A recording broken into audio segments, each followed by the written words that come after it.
안녕하세요, 호주캐시입니다. 오늘도 질문에 답해 볼게요. 이 친구분도 안녕하세요 선생님, 저는 지금 한국에서 그냥 일하고 있는 30세 직장인입니다. 제가 일하는 일이 서비스직이고 전문직에서 오래 일하고 싶어서 호주 간호사를 하고 싶다고 생각하게 되었어요. 우연히 선생님이 올리신 유튜브를 보고 자신감을 얻게 되어 30세이고 비전공자인 저도 할 수 있겠다 생각이 들어서 지금 준비 중인데, 제가 여쭤보고 싶은 건 첫 번째, 학교 선택하실 때 어떤 유학원을 선택하시고 가셨는지, 아니면 혼자 가셨는지, 유학원 비용도 혹시 기억나신다면 말씀 부탁드립니다. 정말 저는 유학원을 선택하긴 했었어요. 근데 비용이 정말 그렇게 많지는 않았던 것 같습니다. 근데 지금 거의 한 10년이 넘어가지고 죄송합니다. 기억이 정말 안 나요. 근데 유학원을 이용하시는 거를 제가 추천드리는 이유는 유학원에서 주는 혜택이 또 쏠쏠합니다. 어떻게 뭐 캐시백을 준다든지 약간의 그런 게 있거든요. 그래서 잘 알아보신다면 가시는 학교랑 친한 유학원을 찾으셔서 혜택을 받으실 수 있을 것 같아요. 그리고 영어 공부는 어떻게 하셨는지 두 번째, 저는 영어 공부는 정말 영문장을 정말 많이 외웠어요. 영문장을 외워가지고 항상 그거를 계속 외우려고 노력을 하고 하루에 10문장씩 진짜 되든 안 되든 끝까지 물고 늘어졌던 것 같습니다. 굉장히 10문장 별거 아닌 것 같은데 정말 입에 안 붙더라고요, 처음에는. 근데 그거를 계속 입에 붙도록 노력하는 게 이제 자기의 영어 실력을 늘리는 데 큰 도움이 됩니다. 그 간호학과를 오신다고 하면 의학 드라마 보는 것도 저는 추천드리거든요. 넷플릭스에 보면 이머전시 드라마라든지 아니면 굿 닥터 같은 거나 아니면 그레이 아나토미는 좀 드라마틱한데 그냥 간간히 나오는 그 의학 내용이라든지, 그리고 또 그 분위기, 뭐 그런 절대 그런 뭐 로맨스적인 상황이 병원에서는 일어나지는 않아요. 그런데 그렇게 재밌는 상황을 상상하면서 되게 로맨틱하잖아요. 그래서 드라마 보기나 영문장 외우기 저는 강추드리고요. 그러고 말하는 연습을 하자.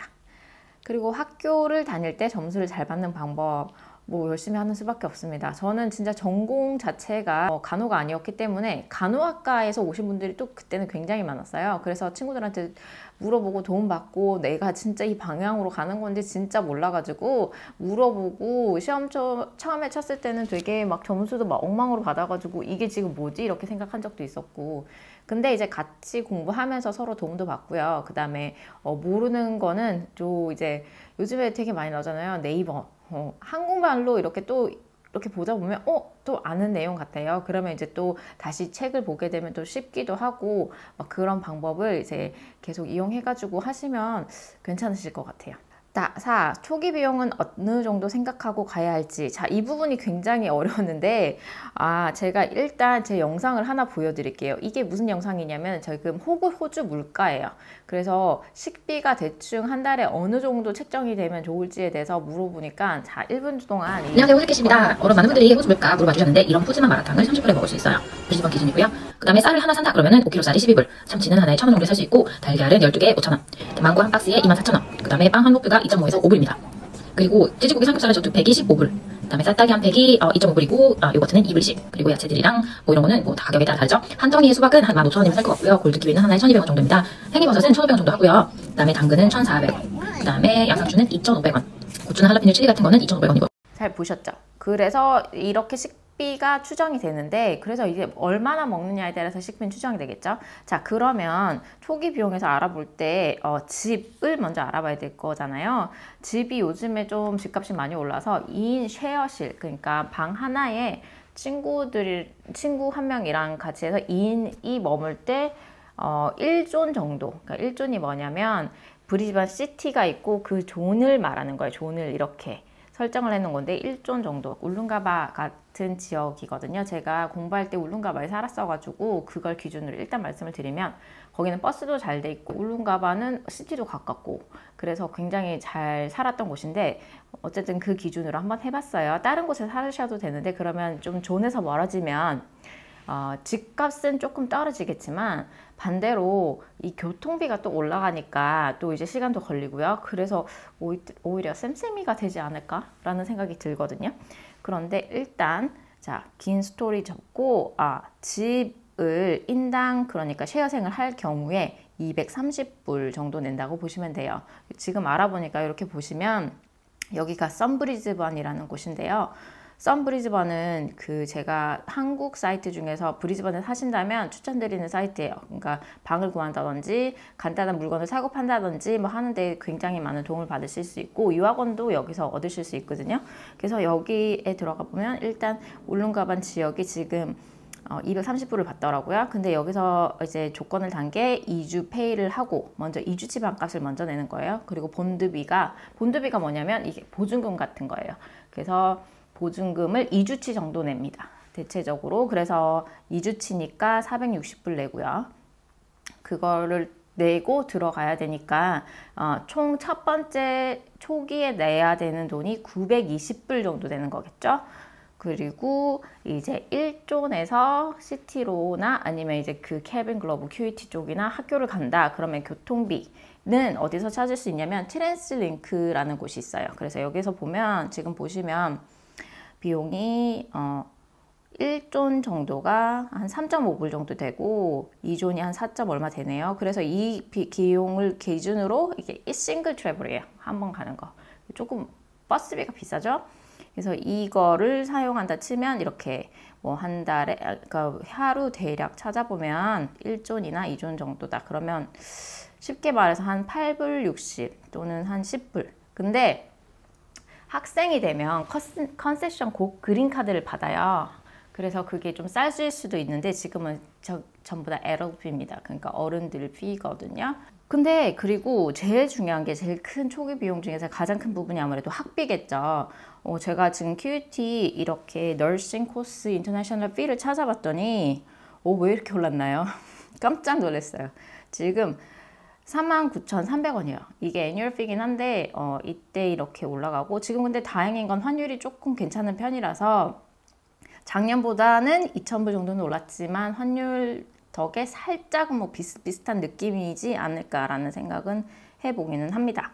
그래서 이런 비용이 가장 큰 것 같고 그 다음에 차를 아무래도 나중에 이렇게 구입을 하시는 것도 크게 추천을 드립니다. 왜냐하면 차는 너싱을 공부하신다고 하면 그 학교 다니면서 일을 에이지 케어라든지 또는 멀리 가시는 일을 많이 구하실 수 있어요. 저는 학교 다닐 때 에이전시로 저 멀리까지 일을 많이 다녔거든요.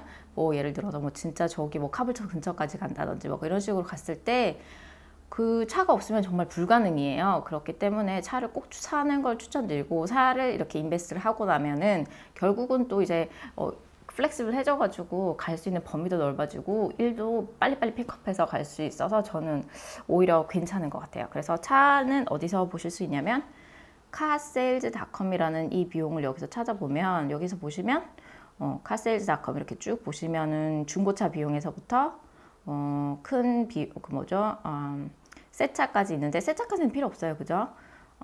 그 중고차 조그만한 거 여자분이시니까 이렇게 산다 치면 적어도 요즘에는 예전에는 만불도 괜찮았는데 만불차도 있어요. 당연히. 근데 이제 막 고쳐야 되고 이럴 수도 있으니까 뭐 2만불 정도 생각한다 치고 네. 그러면 이제 차값이 2만불 식비가 얼마나 먹느냐에 따라 다르겠지만 1,000불 정도 치고 교통비 뭐 300불 그렇게 하면 총 한 달에 들어가는 고정 비용이 한 2,300불 정도가 최소겠네요. 그렇죠? 그거는 옷이나 이런 거 뭐 문화생활비는 이런 건 전혀 없이 그런 거고 만약 식비에서 조금 줄일 수 있다면 줄일 수도 있고요.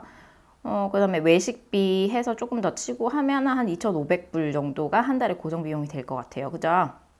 그러면 2,500불 해가지고 하면 또 이제 한 3만불 정도가 이제 생활비 정도가 나오겠습니다.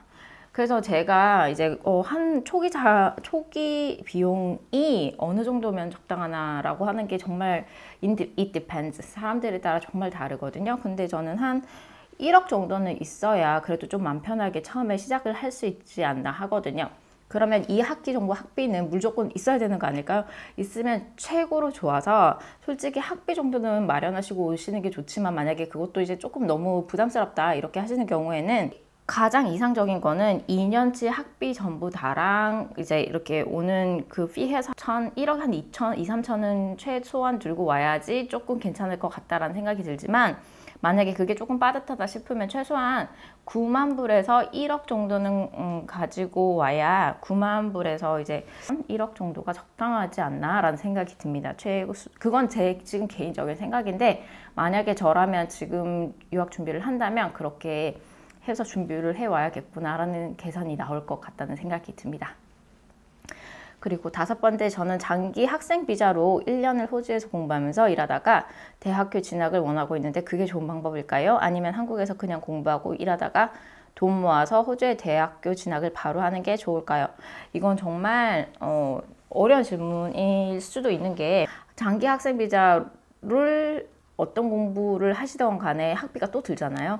그래서 그것 때문에 또 시간을 낭비하실 수도 있으니까 그 방법, 어떤 공부를 하실지에 따라서 다르다고 생각하고, 만약에 예를 들어서 뭐 33 쌓아서 이제 디서빌리티 센터라든지 아니면 AIN으로 일을 하고 싶다라고 하시면 그게 이제 비슷한 일이니까 병원 잡을 학생 때도 바로 구할 수 있어서 오히려 좋을 수도 있을 것도 같아요.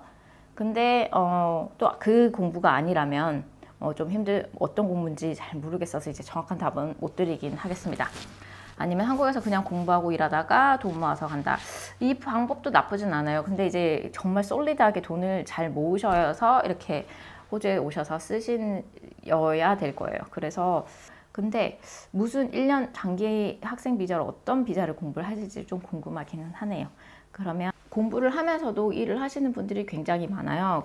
잘 하시기도 하고, 저도 학교 다닐 때 일을 했었는데 그렇게 큰 지장은 없었어요. 뭐 많이 일하면 안 되겠지만, 힘들겠지만 적당히 일을 하면서 이제 공부를 하는 거는 가능하다고 생각합니다. 그래서 너무 공 때문에 스트레스 많은 생각은 드시겠지만, 그것 때문에 꿈을 포기하지 마시고 언제든 방법은 있으니까요. 근데 지금 일을 하고 계시다고 하니까 열심히 차근차근 모아가지고 오시는 것을 추천드리기는 합니다.